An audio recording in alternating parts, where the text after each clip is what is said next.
د کاټلنګ ډېرې سیمې د پخواني پی محمد اقبال خان مرحوم پرزند ډاکټر محمد روپ اقبال د پی ایچ ډي مقالې په کاميابه دفاع کې بریالي شوی دی. الولي خان پوھنتون مردان کې ايجوکيشن ډپارټمنټ نه د خپل مقالې اتلسم عیني ترمیم او هایر ايجوکيشن په دفاع کې بری مونږ دی او د الولي خان پوھنتون يوويشتم پی ایچ ډي سکالر اعزاز ترلاسه کړی دی. هغوی د ممتحن ډاکټر محمد سویل او شریک سپروایزر ډاکټر ثاقب شهزاد په نگرانۍ کې دغه مرحله فایته رسولې ده.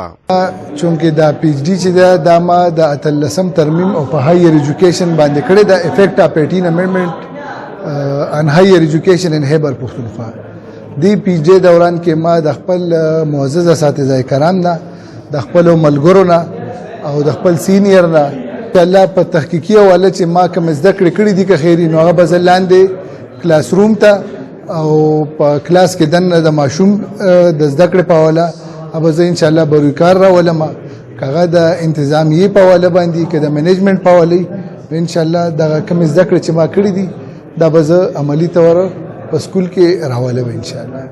د مقالې پیش کولو په موقع د کوهاټ پوھنتون فیکلټي اف سوشل ساينسز ډاکټر نصیر الدین، د پیښور پوھنتون ډاکټر حافظ محمد انعام الله، د الولي خان پوھنتون انتظامی ډایریکټر ډاکټر محمد ادریس، پروفیسر ډاکټر محمد زاید او نور دانشوران او طالب علمان موجود وو. هغوی ښاغلي ته مبارکي ورکړه او تمه یې څرګنده کړه چې د ډاکټر محمد روپ اقبال کار او زیار به ټولنیز ژوند ته پرمختیا ورکړي.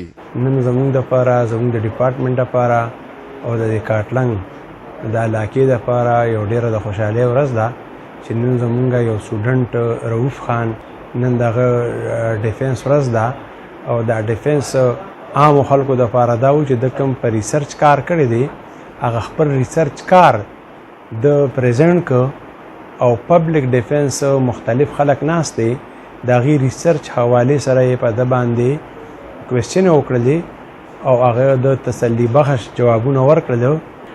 نو مونږ د ده د مستقبل دپاره او د دې کاټلنګ د علاقې دپاره دا یو نیک شګون دی او شکر الحمدلله د عبدالولي خان یونیورسټۍ د برکته نن چې زمونږ کوم پروډکشن دی په پرایمري سکول کې زمونږ سټوډنټان روان دي، خلکو ایم فل کړي دي، دې سره چې کوم دی به سټینډرډ اوچت شي، د ایجوکیشن سټینډرډ به اوچت شي. ډاکټر محمد روپ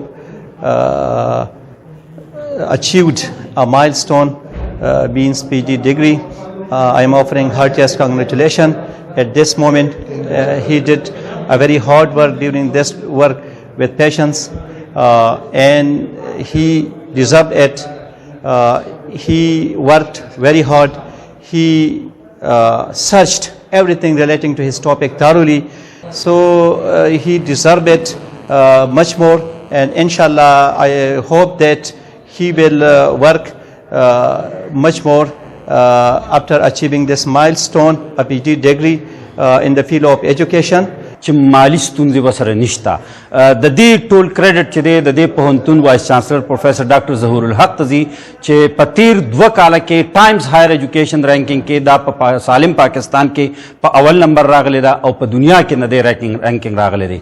نو دا چې دی دا د دې ټول فیکلټي دا وخت موږ سره د مهال 9.5 دې کې استادان کار کوي چې په هغې کې 2.5 فارن پی ایچ ډیز دي او نور ټول 400 چې دا د پاکستان د بیلابیلو یونیورسټونو فارغه شوي پی ایچ ډي ډاکټران دي.